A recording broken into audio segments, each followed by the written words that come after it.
মানুষ প্রতিনিয়তই স্ট্রোক করছে, আমাদের কারো না কারোর সামনে স্ট্রোক করছে, কিন্তু আমরা বুঝতে পারি না, তাই তাকে বাঁচিয়ে আনা সম্ভব হচ্ছে না। যদি আমরা একটু সচেতন হই তাহলে এই স্ট্রোক থেকে তাকে বাঁচিয়ে আনা সম্ভব হতে পারে। তাহলে আমরা কীভাবে সচেতন হব? ইংরেজিতে একটি শব্দ আছে বি ফাস্ট। এই বি ফাস্টের বির অর্থ হচ্ছে ব্যালেন্স। কোনো ব্যক্তি সে চলার পথে দেখা যায় যে হঠাৎ পড়ে গিয়েছে, মাথা ঘুরতে শুরু করেছে।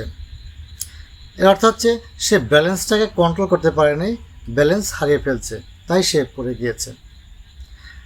এই শব্দের অর্থ হচ্ছে আই, চোখের দৃষ্টিশক্তি।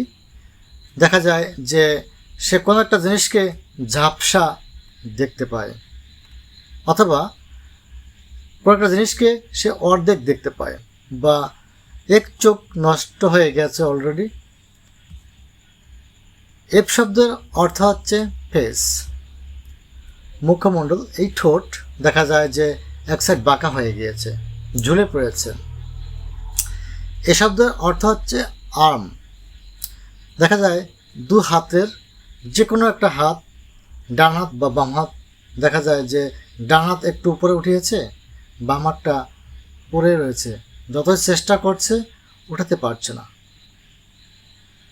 অবশ হয়ে গিয়েছে, শক্ত হয়ে গিয়েছে। এর শব্দের অর্থ হচ্ছে স্পিক, কথা বলা। দেখা যায় যে সে হঠাৎ কথা বলতে পারছে না, বা কথা স্পষ্ট করে বলতে পারছে না, কথা জড়িয়ে যাচ্ছে। আর টি হচ্ছে টাইম। খুব দ্রুত সময়ের ভিতরে এই ধরনের লক্ষণ যদি দেখতে পান তাহলে খুব দ্রুত সময়ের ভিতরে তাকে হাসপাতালে নিয়ে যেতে হবে, তাহলে তাকে এই স্ট্রোক থেকে মোটামুটিভাবে বাঁচিয়ে আনা সম্ভব হবে। তবে এই লক্ষণ দেখার পরে যদি আপনি অ্যাম্বুলেন্সকে কল করেন, অ্যাম্বুলেন্স আসতে যদি একটু দেরি হয়ে থাকে, আপনি প্রাথমিক একটু চিকিৎসা করতে পারেন। তার প্রেশারটা কেমন, হাই প্রেশার যদি থাকে তা কোন পর্যায়ে আছে, এবং দেখা যায় যদি তার ডায়াবেটিক্স থাকে, ডায়াবেটিক্সটা কোন পজিশনে আছে, এই একটু পরীক্ষা আপনি করতে পারেন বা প্রাথমিক চিকিৎসা আপনি করতে পারেন, এবং দ্রুত সময়ের ভিতরে আপনি হাসপাতালে নিয়ে তাকে চিকিৎসা করাবেন। ধন্যবাদ। তবে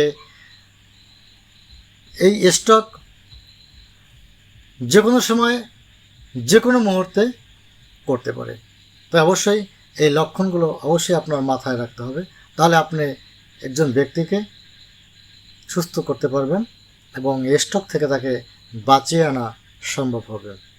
বন্ধুরা, যদি ভালো লেগে থাকে আজকের আলোচনা, অবশ্যই লাইক, কমেন্ট করবেন এবং শেয়ার করবেন।